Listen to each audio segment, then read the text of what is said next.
Ok, donc vous m'entendez, bonjour à tous. Donc nous allons terminer cette série de cours sur les trous noirs binaires, par les diagnostics observationnels et perspectives. Donc il va s'agir surtout, comme vous le voyez là, d'ondes gravitationnelles. Donc les ondes gravitationnelles, qu'est-ce que c'est? Ce sont des ondes qui ont été prédites déjà depuis Einstein, ça fait déjà 100 ans, puisque en 2015 on a fêté le centenaire de la découverte de la relativité générale. Donc vous savez que dans cette théorie de relativité générale, les forces de gravité ne sont pas vraiment des forces comme les autres, mais sont une déformation de l'espace. On représente toujours cette image comme, disons, comme un tapis où l'on voit chaque masse qui crée son trou, si on tue le potentiel, si vous voulez, à 2 dimensions pour simplifier, parce qu'on ne peut pas le dessiner à 3 dimensions. Mais disons, cette image donne bien un aspect de la réalité. Vous avez des géodésiques où les photons sont déviés par les masses.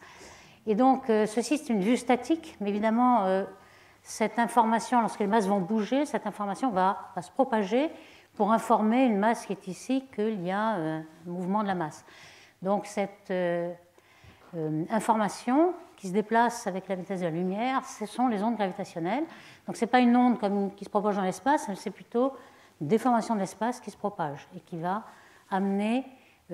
alors, il faut vraiment qu'il y ait une masse qui bouge avec une très forte asymétrie. Vous voyez une petite idée de la déformation de l'espace qui se propage dans cette petite animation en bas. Donc, ça a été prédit depuis 100 ans. Et on aimerait savoir si on peut les détecter directement. Ce n'est pas encore tout à fait fait, mais on va voir que vous êtes en bonne voie.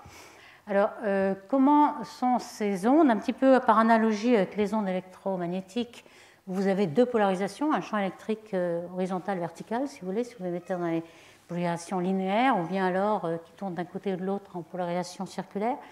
Ici, on a la source de ces ondes gravitationnelles, c'est un quadrupôle.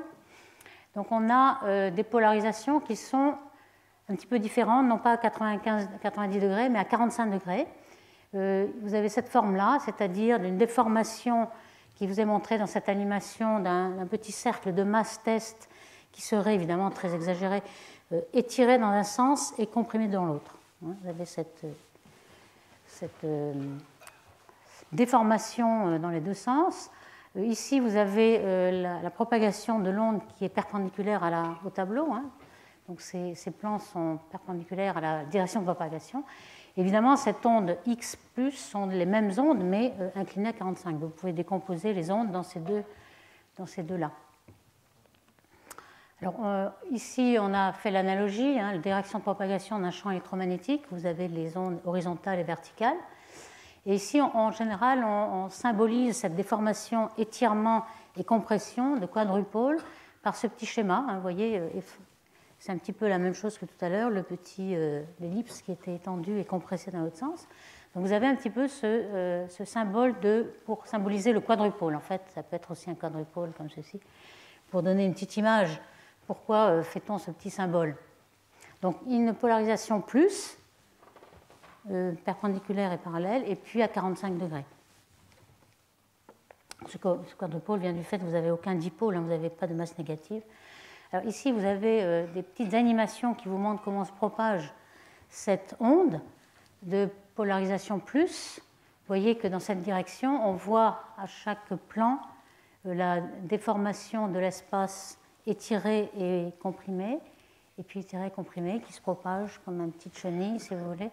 Alors pour comparer l'électromagnétisme qui se propage dans l'espace comme un champ électrique à vitesse c, ici c'est vraiment un petit peu différent. Ce n'est pas un vecteur, un champ électrique qui se propage, mais c'est plutôt la déformation de l'espace lui-même.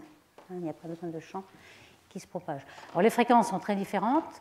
Évidemment, lorsque vous avez des ondes électromagnétiques, par exemple radio, que vous détectez sur Terre, des câbles métriques, 10 puissance 7 Hz, jusqu'aux rayons gamma de très haute énergie, 10 puissance 20 Hz, c'est un peu la gamme qui est détectée sur Terre.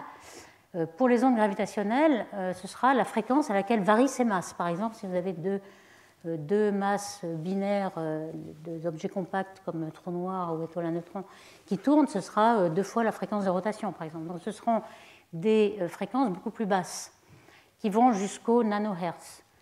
Donc les longueurs d'onde très très grandes. Les longueurs d'onde ici, ce sera de l'ordre des années-lumière, et ici, ce sera de l'ordre de 30 km par exemple. Donc c'est des longueurs d'onde beaucoup plus grandes et des fréquences beaucoup plus basses.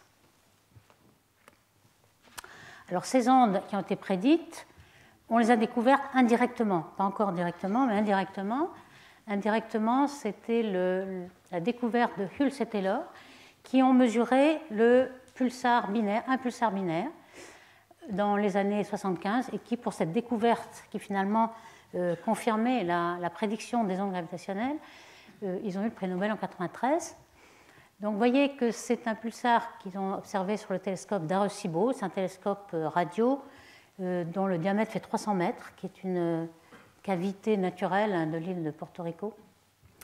Ici, vous avez en fonction du temps, alors évidemment, on a extrapolé jusqu'à aujourd'hui, et continue à être observé, ce pulsar, pendant 30 ans.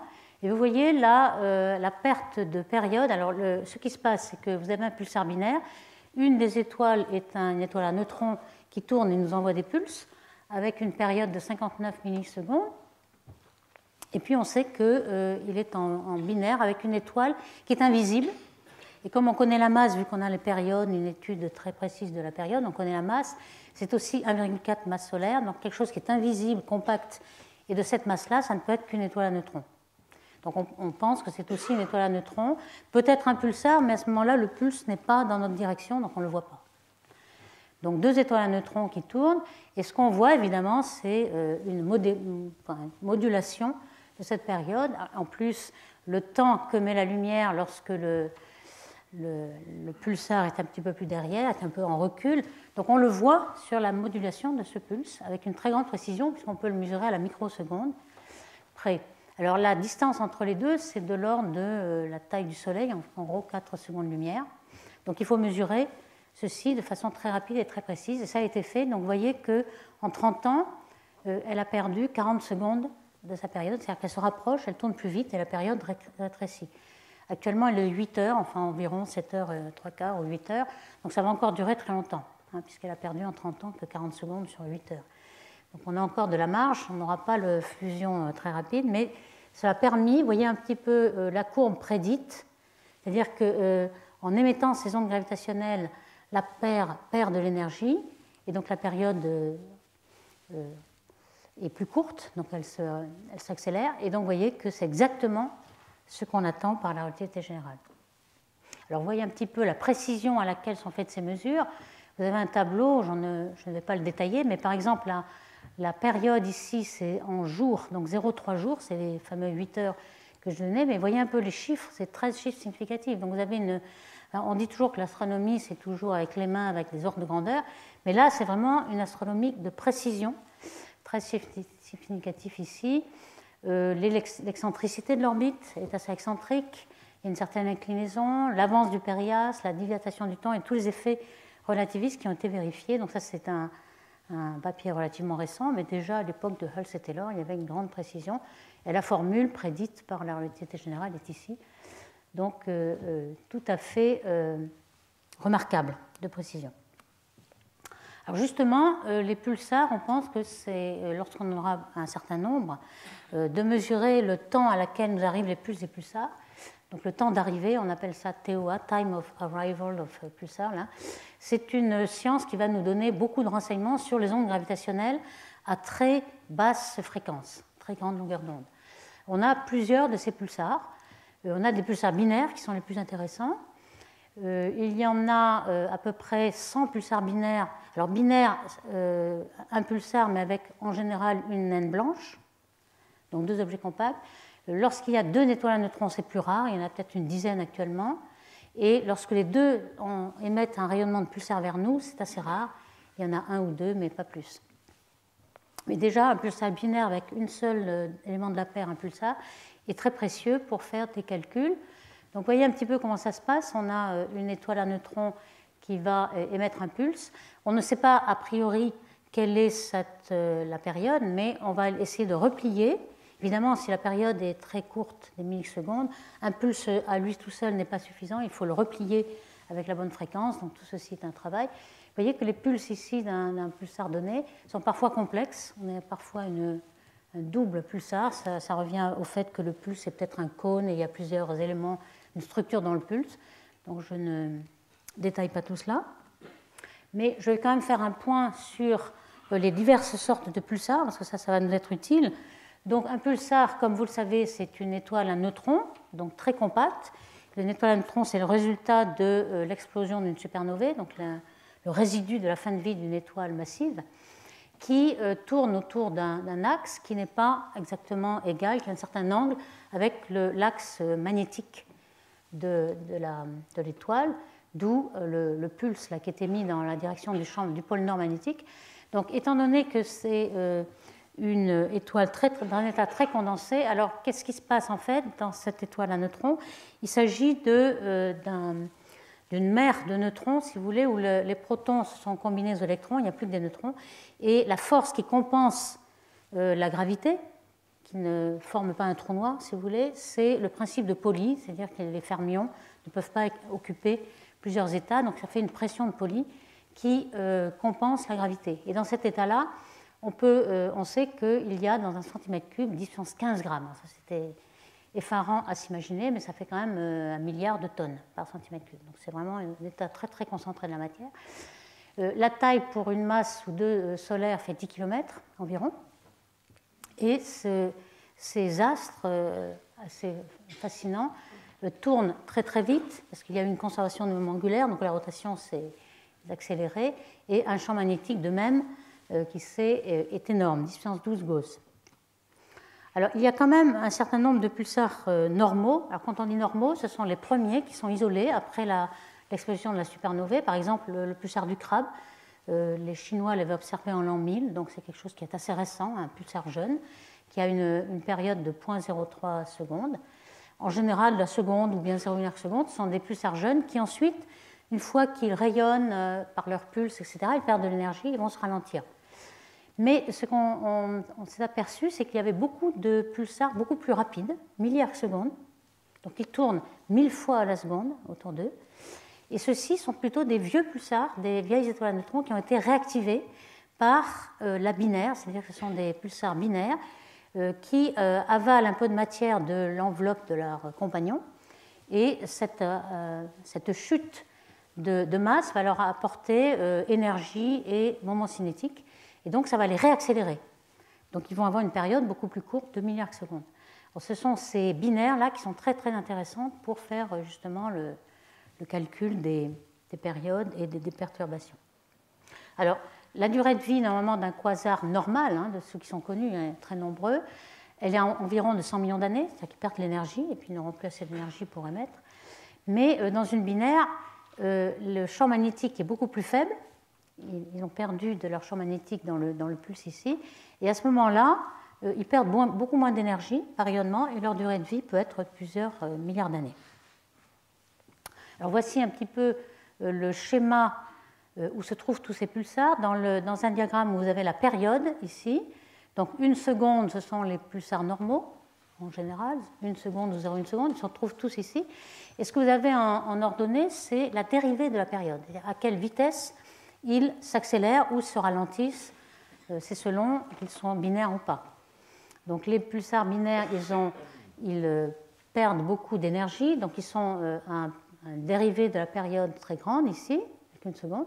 Et puis lorsqu'il y a des binaires qui reçoivent beaucoup de masse et qui sont réactivés, ils se retrouvent à des périodes de millisecondes ici.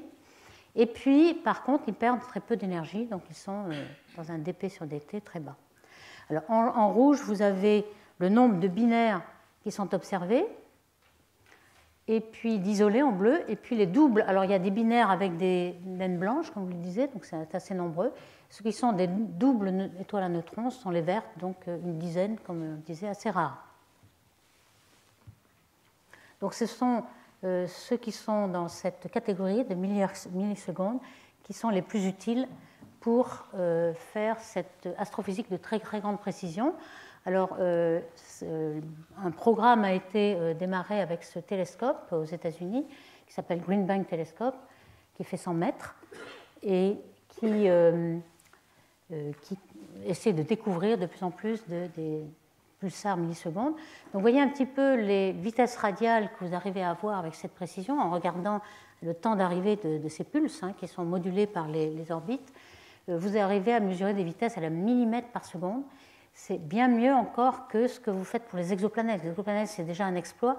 Vous arrivez à mesurer, par exemple, la vitesse de l'étoile qui recule lorsqu'une planète tourne autour de l'étoile avec 1 mètre par seconde, ce qui est déjà faramineux, mais ici, vous avez encore mieux.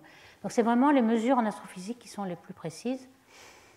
Évidemment, ça nécessite énormément de données, puisque vous voyez que ce pulse, il faut qu'on mette les données sur disque à mieux que la microseconde pour avoir cette précision. Vous avez tout de suite des pétabytes de données à analyser, d'autant plus que le milieu interstellaire est plein d'électrons qui font un indice de dispersion. Donc, en fonction de la fréquence, vous avez un temps d'arrivée de ces pulses qui sont un petit peu différents. Donc, il faut corriger tout cela.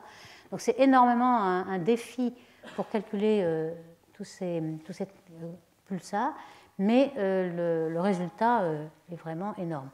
Donc, par exemple, on a pu déterminer ce qu'on appelle le délai de Shapiro, qui est un phénomène relativiste prédit donc par la relativité générale, c'est-à-dire que lorsque vous avez le pulsar qui est derrière le deuxième objet contact de la binaire, il y a un retard, un rougissement gravitationnel et un retard d'arrivée du signal émis. Donc on va voir quelques... Alors, le fait que ces pulsars vont permettre de détecter des ondes gravitationnelles de très très grande longueur d'onde, je vous avais parlé lorsqu'on a des trous noirs supermassifs, c'est-à-dire lorsqu'on a des fusions de galaxies et dans chaque galaxie il y a un trou noir qui va fusionner, à ce moment-là la période va être très très longue, puisque pour les grosses masses elle est très petite, donc les longueurs d'onde vont être très grandes, des années-lumière, et on va pouvoir observer la déformation de l'espace sur ces grandes longueurs d'onde si on a au moins une dizaine de pulsars que l'on va pouvoir mesurer. Donc par exemple, si l'espace est courbé, déformé dans cette direction, ce pulse-là va arriver avec un certain retard, et ainsi de suite. Si on peut calculer, c'est en quelque sorte un réseau de pulsars qui va jalonner la déformation de l'espace. Donc ces pulsars vont permettre, sont les seuls actuellement qui vont permettre de détecter ces déformations à très très grande longueur d'onde. Parce que ces pulsars, ils sont quand même à plusieurs années-lumière de nous, donc on a plusieurs longueurs d'onde de cet espace. Alors justement, le test de la relativité générale a été fait dans quelques exemples qui sont très très précis. Je vous parlais tout à l'heure du test de Shapiro. Le voici en fait, le résidu en microsecondes. C'est le temps de retard qu'a le pulsar dans la binaire lorsqu'il passe derrière, si vous voulez. Et on prédit en rouge cette courbe qui est exactement ce que les points de mesure en noir vous donnent. Donc vous voyez un petit peu le degré de précision. On a pu tester à 0,05% la relativité générale dans le délai gravitationnel avec ce pulsar binaire. Alors, il y en a un autre qui est encore plus précieux, c'est un pulsar triple. Donc c'est très très rare, il est unique. Il y a deux systèmes là. Il y a au centre un pulsar qu'on a décrit avec un zoom ici, un pulsar qui est en binaire avec une naine blanche. Donc vous voyez, le pulsar c'est 1,4 masse solaire, la naine blanche 0,2. La naine blanche, c'est plutôt l'état final d'une masse comme le Soleil, par exemple, quelque chose qui ne va pas exploser en supernovae, mais qui va perdre son enveloppe et devenir un objet assez compact, où ce sont les électrons qui sont dans une mer de Pauli, en quelque sorte, où c'est la force de Pauli des électrons qui compense la gravité. Donc vous avez seulement 0,20. Donc vous avez ce pulsar qui tourne avec cette période de 1,6 jours. Et puis, ce système est au centre d'un autre binaire, si vous voulez, avec la deuxième naine blanche qui a une masse de 0,4 et une période de 320 jours. Donc, ces deux-là vont nous permettre de bien mesurer toutes les masses. Vous voyez un petit peu la précision ici. Vous avez en fonction du jour le délai d'arrivée de ce pulse. Ici, vous avez la période de 120 jours, à peu près, je ne me rappelle plus, c'est 320 jours, pardon, 320 jours. Et si vous faites un zoom ici, vous avez la période qui est toute petite avec, si je regarde en arrière, j'ai oublié, 1,6 jours. Donc vous voyez que vous avez la combinaison entre ces 320 jours de période de la grande orbite avec une très très grande précision. Alors en couleur, vous avez trois télescopes qui ont observé, hein, c'est exactement la même chose, donc c'est tout à fait précis. Et vous avez la période de 1,6 jours du deuxième pulsar au centre. Donc vous pouvez, avec toutes ces données-là, contraindre même les gravités modifiées, si vous voulez, puisque vous avez certains paramètres, je ne vais pas rentrer dans le détail parce que c'est assez complexe, mais certains paramètres qu'on appelle alpha et bêta qui, en relativité générale, valent 0. Et lorsque il y a besoin d'aller au-delà de la relativité d'Einstein, de construire une gravité modifiée, ces paramètres sont variables. Et donc, ça nous permet, ce genre de mesure, de contraindre les valeurs alpha et bêta, c'est-à-dire contraindre les modèles possibles d'autres gravités. Donc ici, vous avez bêta qui vaut 0 ici, alpha 0. Et donc, tous ces pulsars vont contraindre dans la zone grisée, qui est encore possible. Donc, ces pulsars en bleu étaient le dernier qui contraignait dans une valeur assez petite de alpha. Vous voyez que le pulsar triple en rouge est celui qui contraint le plus, parce qu'on a beaucoup plus de paramètres et de contraintes. Donc, beaucoup de théories ont été éliminées par la mesure des pulsars. Donc, ça, c'est très, très utile. Alors, pourquoi on observe ces ondes gravitationnelles? Donc, bien sûr, il y a le test de la relativité générale dont j'ai parlé, mais il y a aussi qu'une fois qu'on aura pu mesurer, alors évidemment, on peut mesurer à haute fréquence la fusion de petits trous noirs de masse stellaire, et puis ensuite à basse fréquence des trous noirs supermassifs, on aura une fenêtre sur l'univers différente des ondes électromagnétiques. C'est ce qu'on avait développé la semaine dernière, c'est-à-dire lorsqu'on a des trous noirs qui fusionnent à grand redshift dans l'espace, on n'a aucun moyen de le savoir. Dans ces trous noirs, s'ils ne sont pas actifs, si les noyaux ne sont pas actifs, ils ne rayonnent pas, et on aura les seules ondes gravitationnelles qui seront les seuls signaux que pourront nous envoyer ces trous noirs en fusion. Donc lorsque on pourra le détecter à distance cosmologique, on pourra un peu jalonner toutes les fusions de trous noirs avec ces ondes gravitationnelles. Je pense que ça, c'est vraiment un des intérêts essentiels, en plus de aussi ce qu'on appelle EMRI, c'est-à-dire des fusions de trous noirs de rapport de masse extrême. C'est un trou noir supermassif qui est au centre de la galaxie et puis un petit trou noir de masse stellaire qui tombe dessus. Ça, c'est quelque chose de beaucoup plus fréquent et qui va aussi nous renseigner. Alors, pour le faire, en fait, il est très difficile de détecter ces ondes gravitationnelles. On va le développer maintenant. Et ce qui est important de savoir, c'est quel est le signal qu'on attend. Alors, ce signal, on en a déjà un petit peu parlé la semaine dernière, il a un petit peu cette forme-là. C'est une forme très, très simple, avec des trous noirs qui ne tournent pas, etc. Il y aura des modulations s'il y avait un spin au trou noir. Et ce qui se passe, c'est que vous avez deux trous noirs qui sont en train de fusionner.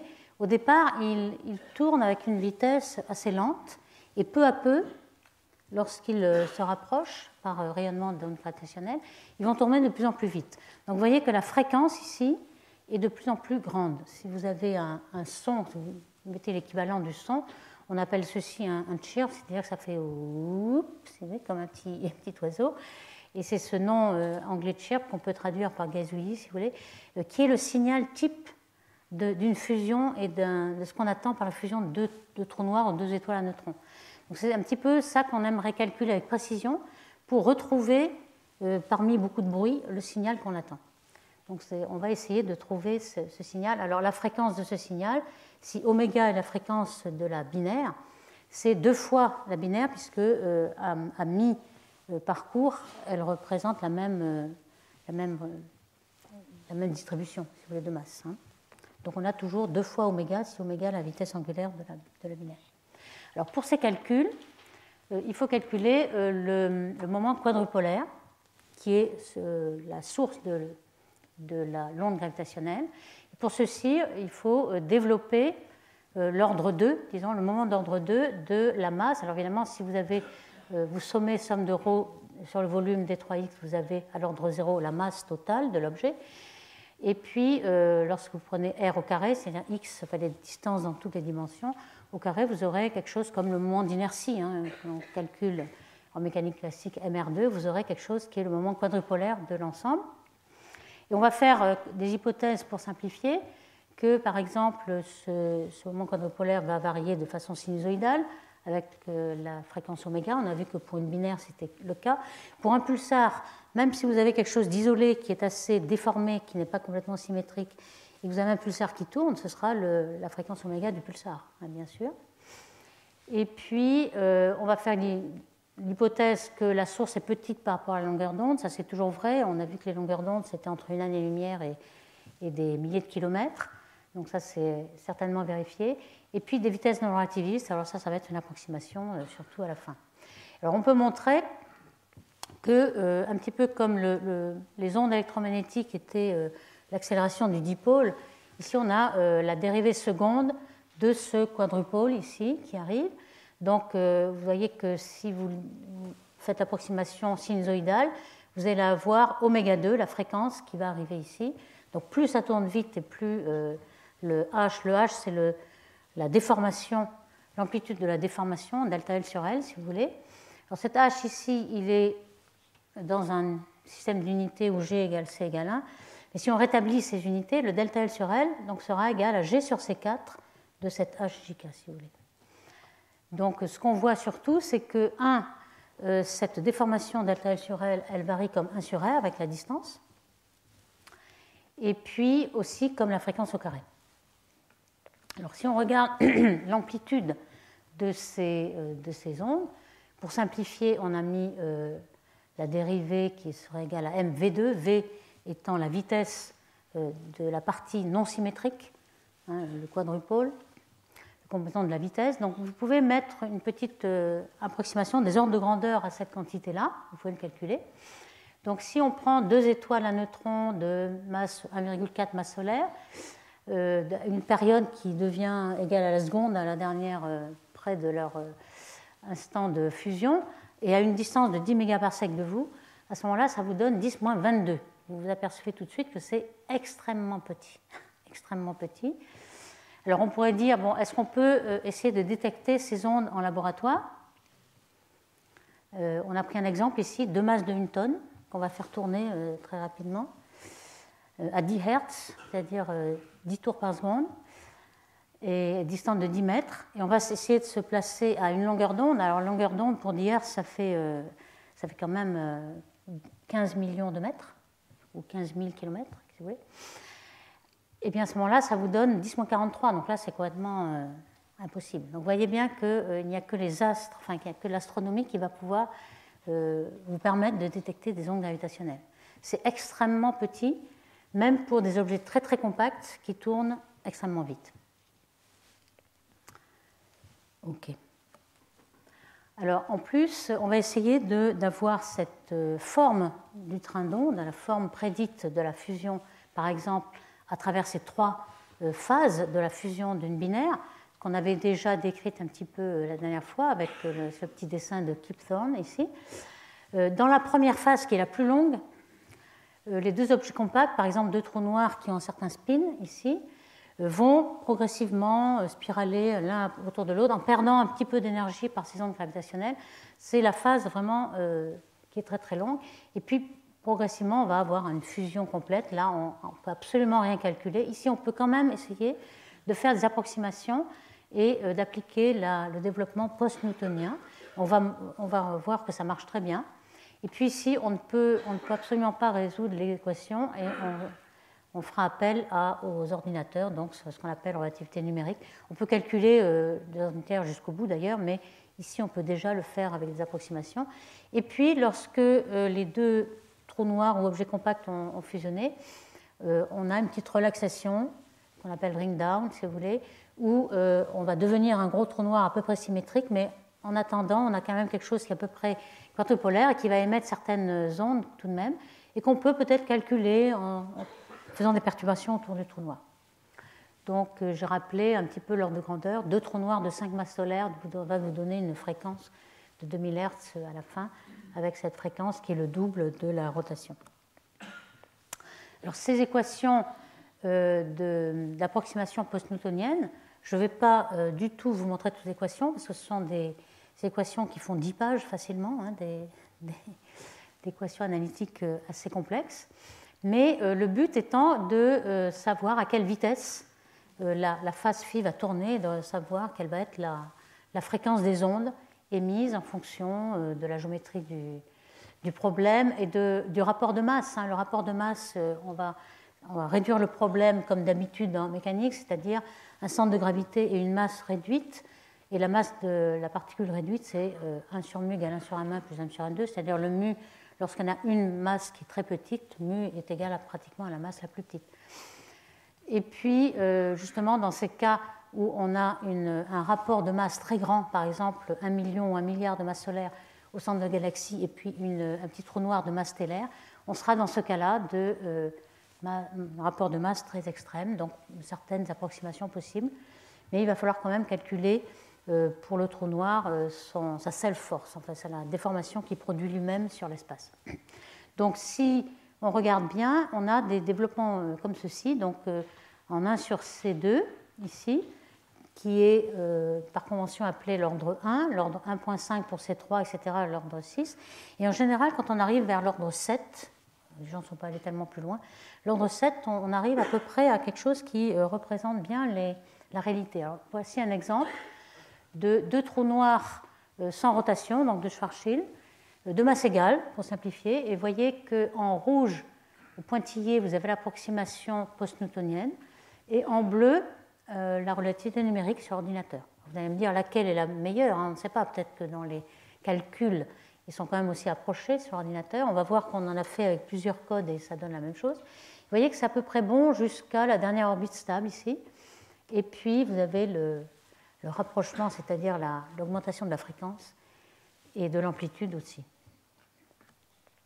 Alors, voici un petit peu le calcul de la self-force par Blanchet et collaborateurs en fonction donc de la vitesse ici, de la distance.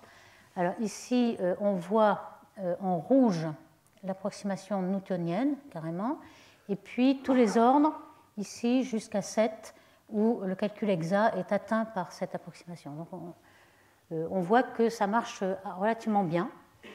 Ici, vous avez une comparaison de tous les ordres avec la relativité numérique. Donc, curieusement, on arrive quand même, bien que ces équations de relativité générale soient très très complexes, avec l'approximation post-newtonienne, on arrive à des résultats qui sont intéressants. Alors, on pourrait se dire aussi, qu'est-ce qui est exact? Est-ce que c'est l'approximation ou la relativité numérique qui n'est pas bonne?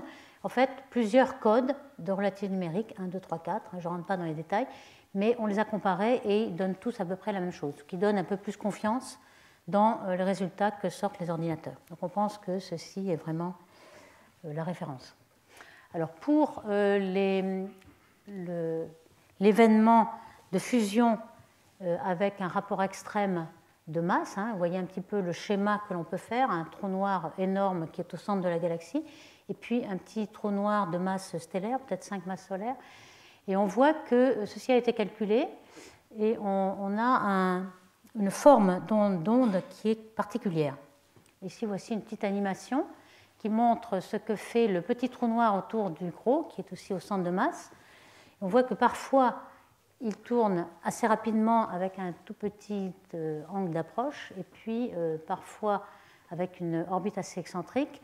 Et vous voyez qu'on a la fréquence ici qui est très très grande lorsqu'il s'approche du trou noir, bien entendu. Vous voyez que dans certaines circonstances, on peut avoir des signatures de fusion ou d'orbite qui sont vraiment très différentes et qui permettent de reconnaître l'événement auquel on a affaire. Alors ces événements qu'on appelle MRI sont supposés être très très fréquents. En général, lorsqu'on a un trou noir au centre des galaxies, on a aussi un amas d'étoiles dont les étoiles sont assez très proches et font des collisions.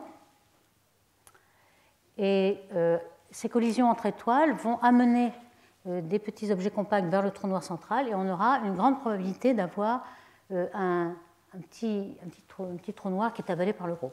Donc ce système-là va nous fournir le plus des événements qui vont donner des ondes gravitationnelles dans l'avenir, on pense.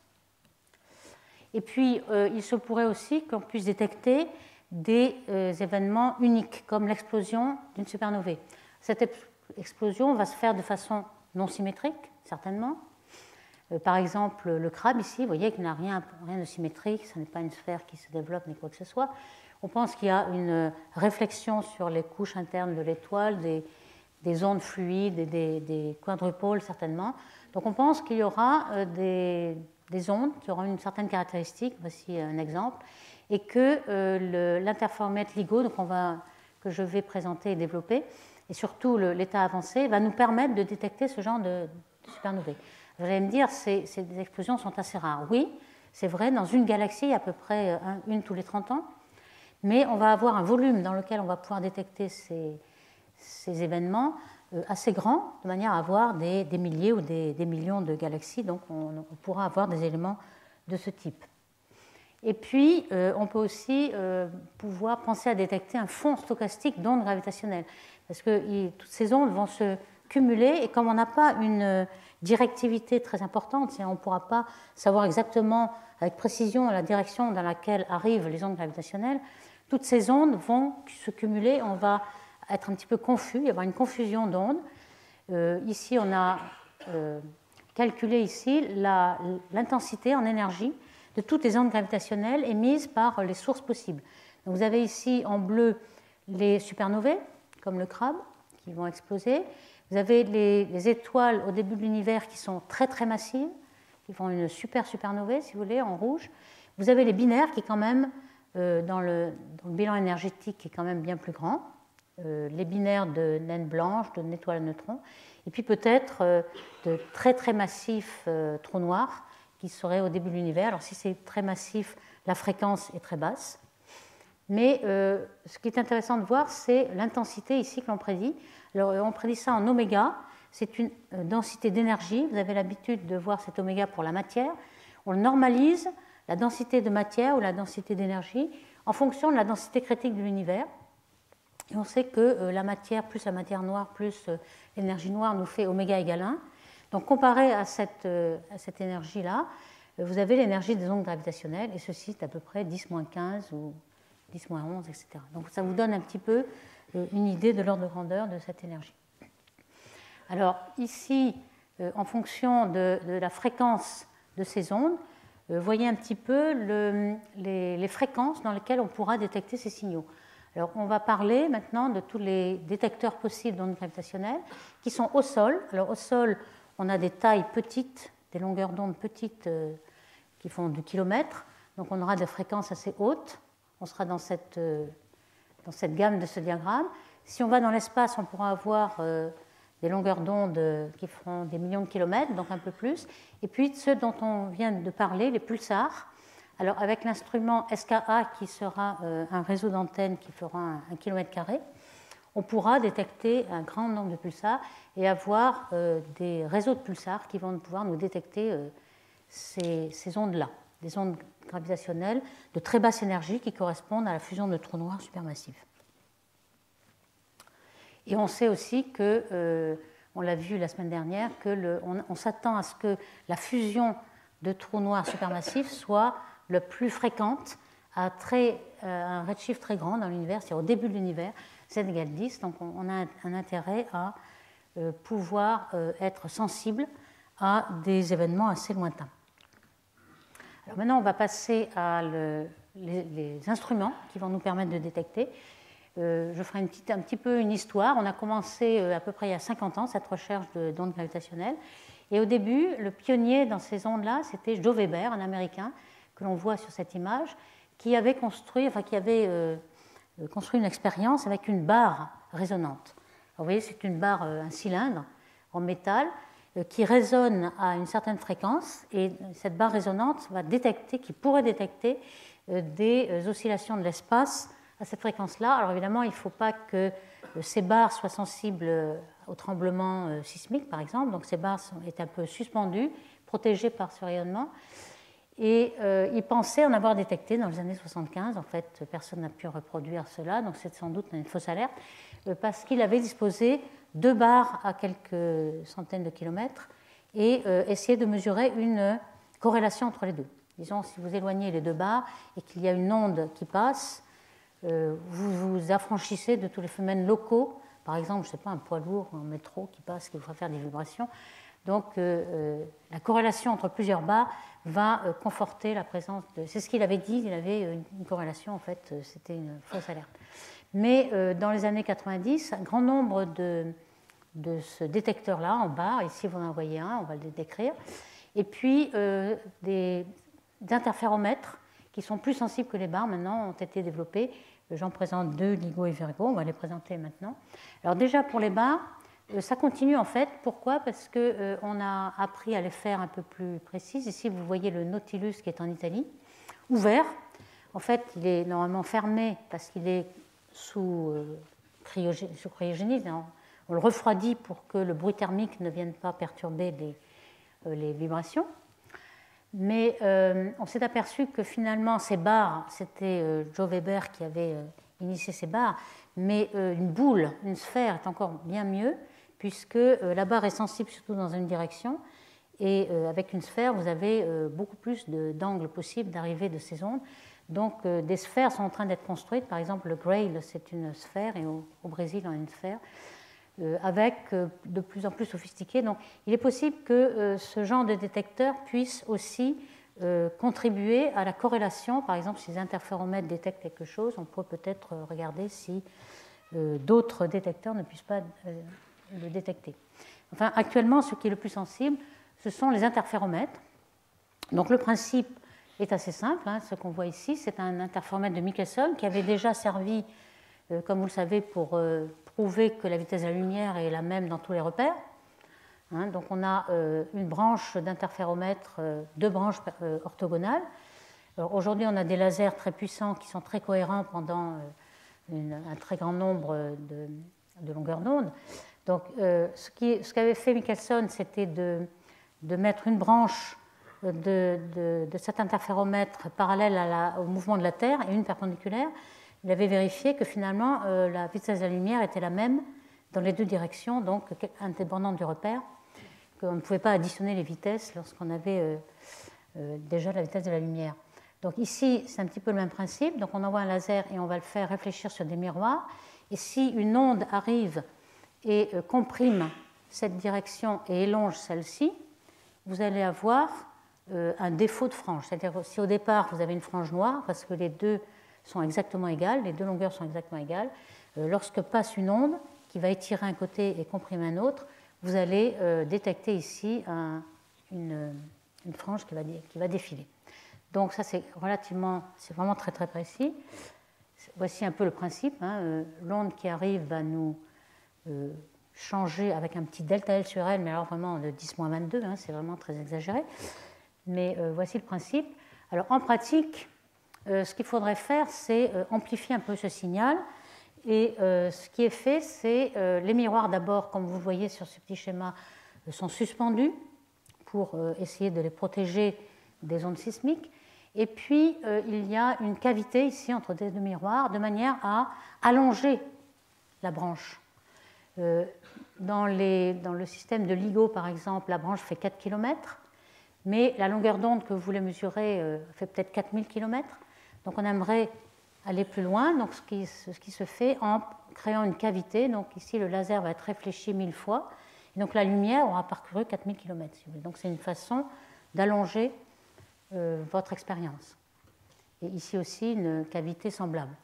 Donc on s'arrange, alors ici on voit notre onde gravitationnelle qui arrive, hein, extension d'un côté et compression de l'autre, et on va essayer de se mettre d'abord à la frange noire et de voir défiler ces franges si jamais il y a un événement qui arrive.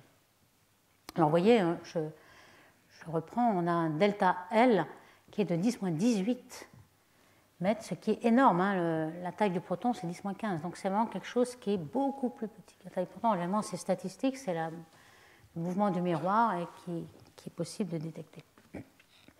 Alors aujourd'hui, il y a plusieurs de ces interféromètres. Il y en a deux américains qui s'appellent LIGO, distants justement d'un certain nombre de milliers de kilomètres. C'est très important ça maintenant parce qu'ils fonctionnent en réseau. On voit bien qu'il est très important d'avoir un événement et de le confirmer pour savoir si l'événement a été vu par plusieurs interféromètres. Le Virgo, qui est l'interféromètre franco-italien, qui a été rejoint par d'autres pays européens, qui est près de Pise. et qui fonctionne aussi en réseau avec LIGO.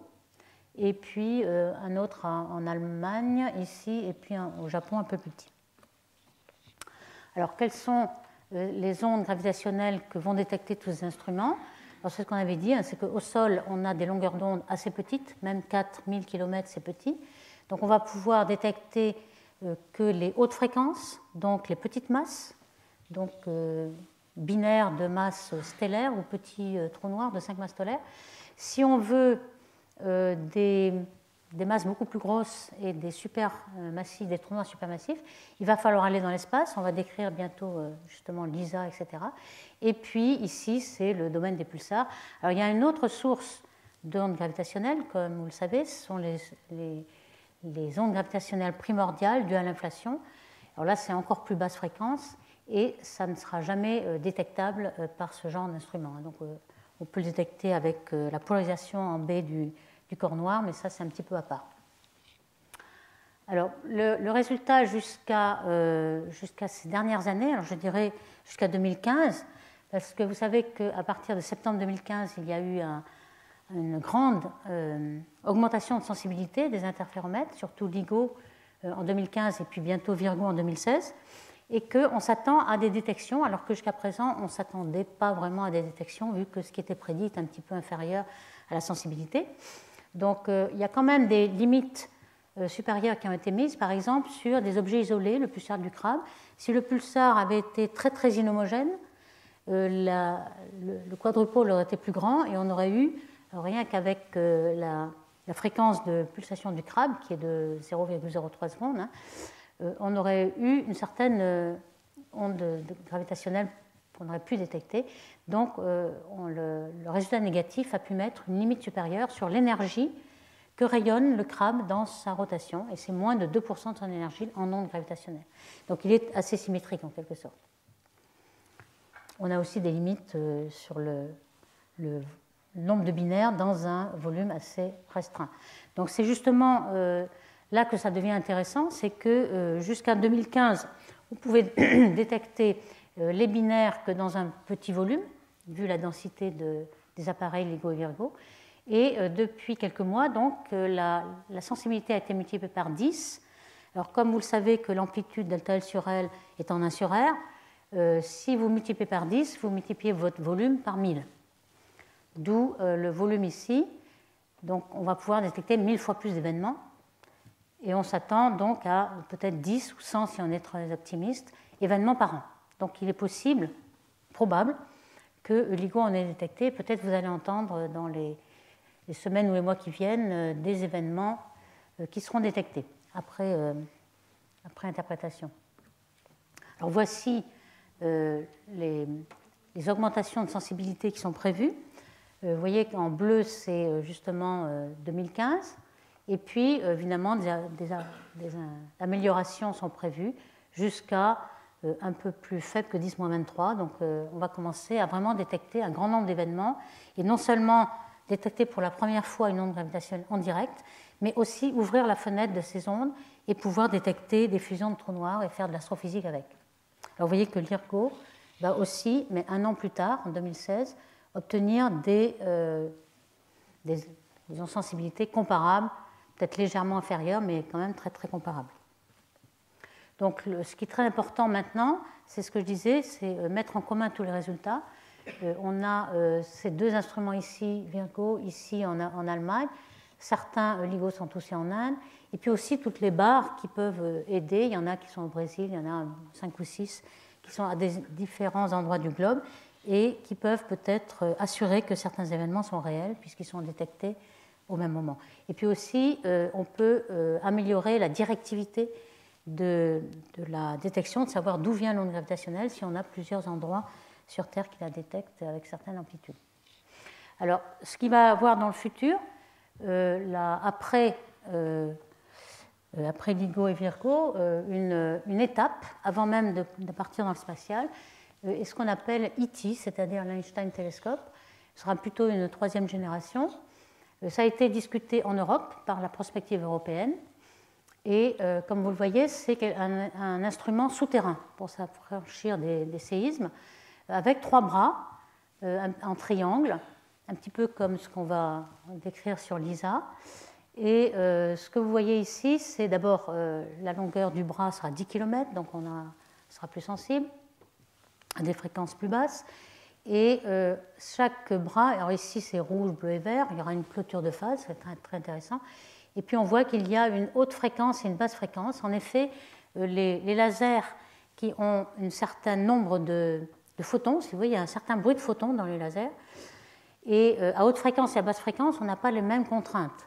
C'est-à-dire qu'il y a une certaine impulsion sur les miroirs due au laser, et plus on est à haute fréquence, plus on a besoin d'avoir un grand nombre de photons pour limiter ce bruit de nombre de photons, si vous voulez, le bruit intrinsèque au nombre de photons. Alors il se peut qu'on ait des contraintes différentes à basse et haute fréquence, donc ce serait un circuit qui serait doublé pour avoir un circuit à haute et un circuit à basse fréquence.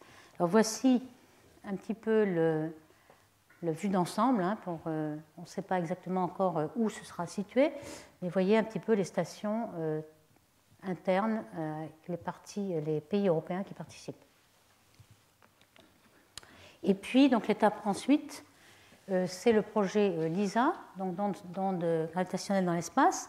Alors, au départ, c'était un projet NASA et ESA, c'est-à-dire américain et européen, qui était de placer 3 satellites dans l'espace avec une distance de 5 millions de kilomètres.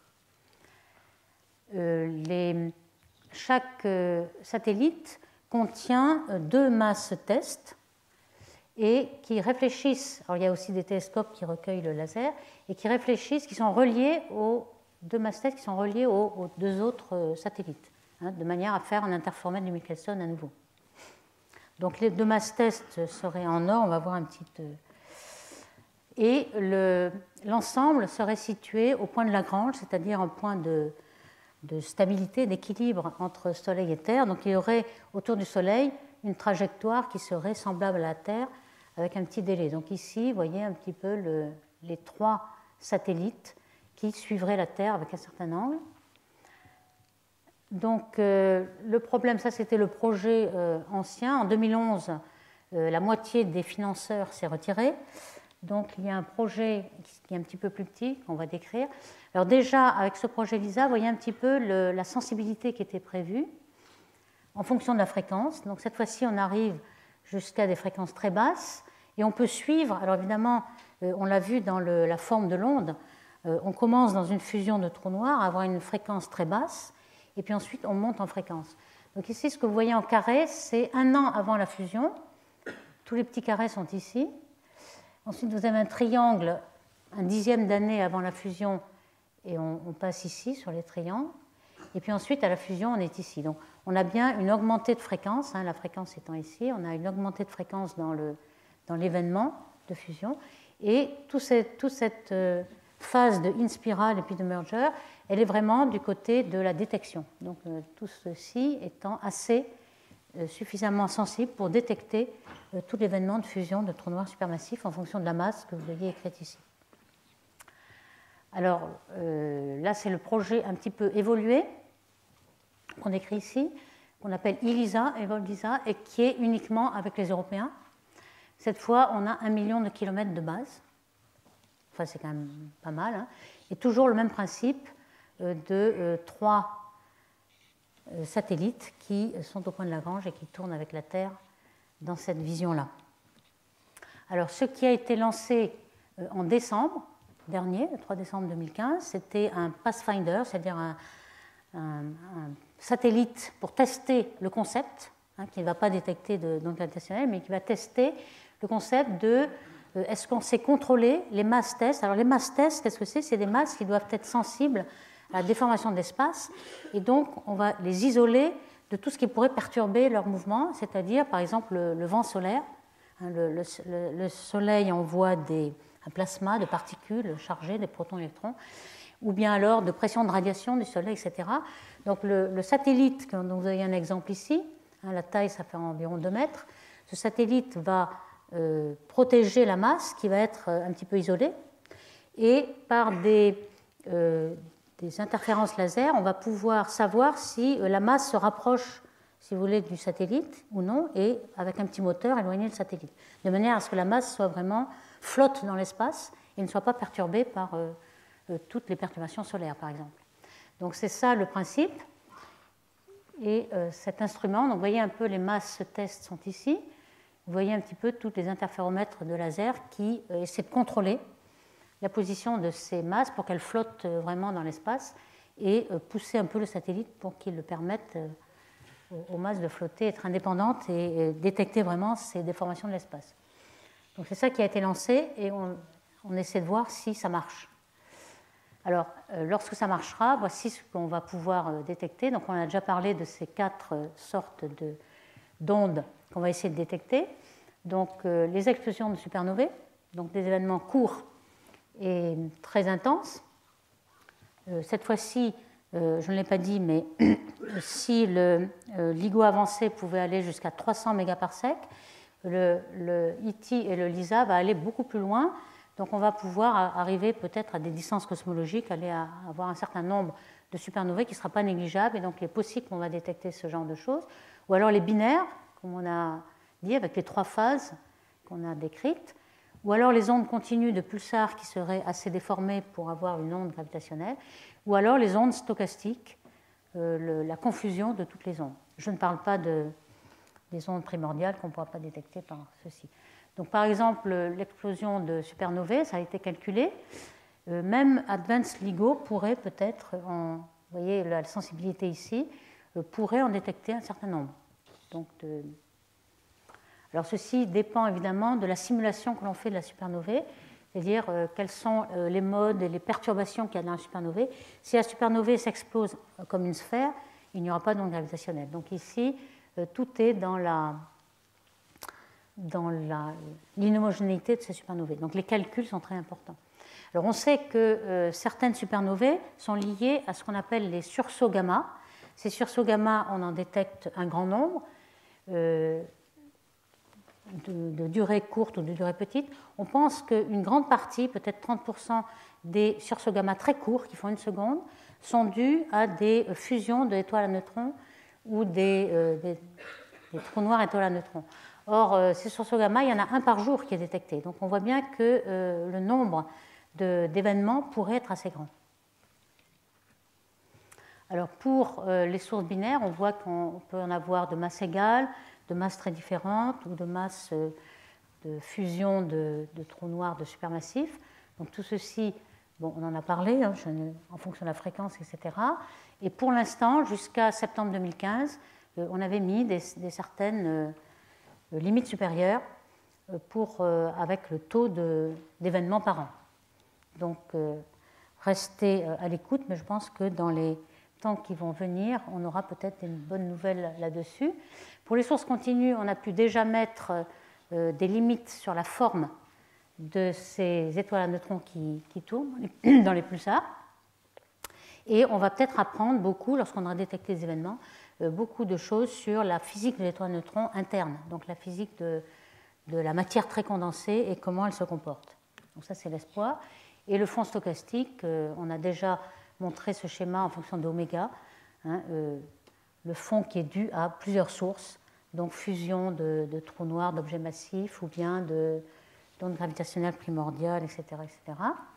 Donc je vais en terminer en comparant un petit peu ce qu'on attend du sol et de l'espace. On a vu les interféromètres au sol ont une très grande sensibilité, mais pour des sources avec des fréquences très hautes, donc des masses très petites. Vous voyez un petit peu les supernovas et tout ce qu'on va pouvoir détecter. Donc la courbe de sensibilité est en bleu. Et puis pour l'ISA, on voit que la coalescence de trous noirs supermassifs va être complètement détectable. Et puis, je termine avec ce troisième, dont j'ai parlé au début. Les pulsars sont complètement uniques. Même dans l'espace, on ne va pas pouvoir atteindre ce domaine-là. Donc, des nanofréquences, où on a des longueurs d'onde qui sont de dizaines ou des trentaines d'années-lumière. Donc, tout ceci va être détecté avec SKA, qui est l'instrument en ondes centimétriques qui va nous permettre de détecter, avec le réseau de pulsars, ces 3 domaines d'ondes gravitationnelles. Ok, donc en conclusion, je pense qu'on a bien un petit peu décrit ce qu'avaient de particulier les ondes gravitationnelles, leur déformation de l'espace, leur polarisation, et surtout l'amplitude faramineusement petite de l'amplitude 10-22 de delta L sur L qui est attendue. Et c'est quand même assez fascinant qu'on puisse aujourd'hui le détecter ou penser le détecter. On va évidemment tester toutes les approximations post-newtoniennes pour calculer les formes d'ondes prédites et pouvoir le retirer du bruit. On sait qu'il y a à la fois l'analytique et puis la réalité numérique, et puis les sources que l'on va détecter qui sont de plusieurs natures, explosions de supernovae, binaires, pulsars, etc. Et finalement, un grand avenir est devant nous. Je pense que l'ISA, on parle de 2034, donc vous voyez qu'il faut peut-être quand même être patient, mais les jeunes dans cette salle pourront peut-être le détecter. Donc merci beaucoup.